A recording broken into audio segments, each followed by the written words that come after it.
no escaping today's big issue, and that is Essendon from the final game of the round. It feels like there's an administrative Hunger Games on at the moment to see who will survive and who will be sacrificed in the aftermath of it.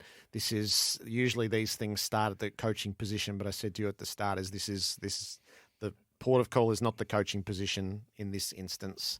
So a season that started 2-10, but this was rock bottom. It was rock bottom what they delivered yesterday, and there's clearly white-hot anger in the Essendon community. There's three people trying to get on a two-man life raft, Jared. Someone's going to pay, and it looks like one doesn't care who the other one is as long as it's not them. You just see white towel in football. You just see it, and that's what it looks like. That second quarter, you can go through all the numbers you like. The effort wasn't there. The bare minimums weren't there. There was a club with zero standards. I mean, these two clubs entering that game are in the same position. They both can't make the final. So what are you doing? Well, you're representing your fans. You're representing that the future, whilst it doesn't bring finals this year, we're setting up for next year, and we're challenging every player on the list to be a better product today than what they were last week. And the coaches are driving these non-negotiables through the course of the game. And you see the second quarter, they cough up 7 goals, 2 to 1 point. 11 tackles they laid. Pressure 161. So we talk a lot about pressure because you can't always get to the tackle. So the chasing pressure is important. The frontal pressure is important. So what are you actually doing when you don't have the football, which is 99% of the game? Pressure 161. So they get blown away in the second quarter. And you think, well, they'll fight back. I mean, that can happen. They'll fight back. And then you get to the last quarter. I showed a stoppage last night, and I hope you get to see it, Jared. Because if it were a training session, the coach would have blown the whistle and said, hey, bring it in. Stop training, bring it in. What is this? Get back out there, get serious. Let's start to move. They were stationary. So the last quarter, they kicked 9 goals from 18 entries inside the forward 50. They had given up. They had given up, Essendon. 8 tackles for the quarter, pressure of 152, which I think would be the lowest quarter for the year. Now, that's a guess, but if it's not the lowest, it's in the bottom 3 or 4. So everything we talk about with Essendon rears its head every 4 weeks. They don't buy into the defensive side of the game. So I think they've got enormous system problems, enormous. And everyone keeps telling me, but that it'll correct, and another year, and they're a young side. They're a young side learning bad habits. That's what they are. There's no advantage being young learning these habits. So something's got to give. And I said it last night, they've had the opportunity to have this discussion with Alistair Clarkson. What could you do with this group? You don't necessarily have to give him the job. Hey, what do you think this list's at? Where do you think we should be in 12 months' time? Are we taking the right steps towards our next premiership? Because they've been nowhere for a long time. And they've fumbled around. For a ruthless club of 20 years ago, they're a shadow of that right now. So that's why we're at this point. And I'm not just talking the coach. I'm talking up the chain a bit. So what do? Do you sit on your hands and say, no, it'll come good, it'll come good?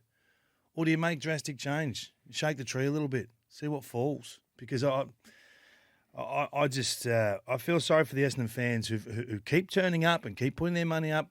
You know, they've been supporting for a very barren time this last 10 to 15 years. So something's got to give. It would be interesting to know what their internal findings in their review were that reassured them that success is coming, because it runs counter to the public performances when it's really mattered in 2022. So what does Kevin Sheedy think? Well, he was on that review. Yep. He was a major player in that review. Well, what does he think? What does he see? Because I'd love to know his thoughts. Is he thinking that, is it all about list? I mean, we sort of had this discussion yesterday, and you chop and change with lists. That's what we do, because you see different things. You can have a month of good football, a month of bad football, and things do change. The facts change. But if it's not the list, then what's missing at Essendon? They can't have had a bad list for 20 years. They just can't have. And I don't think the list's that bad. I think there's a lot of tools. But again, they only play one side of the game. That's when they've got the footy. And that's, unfortunately, 2% of the game, 1% of the game. Were they right not to buy a ticket in the Clarkson lottery? No, they've made an awful mistake there. Why wouldn't you be in that? Like, these are huge businesses, huge. $100 million sort of annual turnover. It's not a development ground for coaches.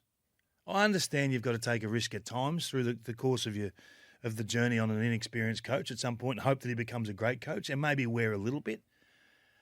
But I think this is Ben's third year. I think his first year was basically under the shield of John Worsfold. He did all the structural side of the game. They won 6.5 games.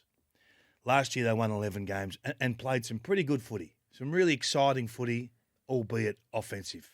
And then this year, the same flaws are still there. So what's getting better? So that's my problem with what they do at Essendon.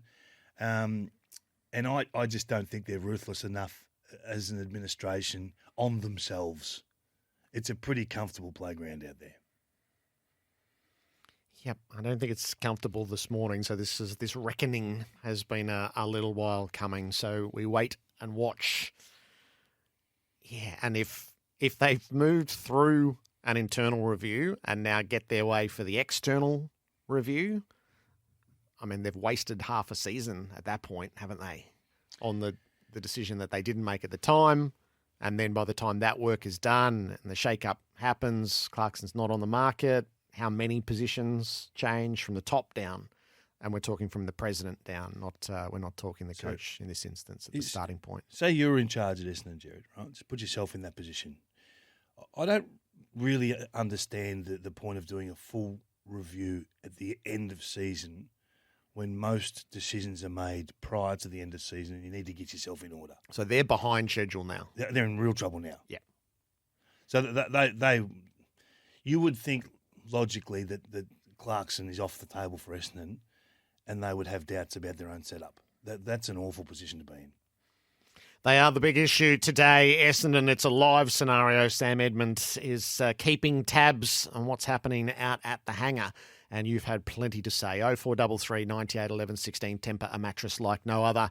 We'll try to get to some more calls as we go. We are in our means test. There's so much to play with. They got that right. Preliminary final integrity, the pressure index, the best bits, the debate. It's all to come with David King. Sam Edmund has told you that all the pressure, all the heat revolves around the president's position at Essendon.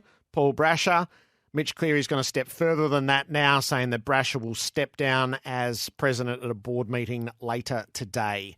So the two figures that Sam mentioned, Peter Allen and Dave Barham, one will likely be the president of the Bombers by the end of the day. So that's the starting point as things burn away at the hangar after yesterday.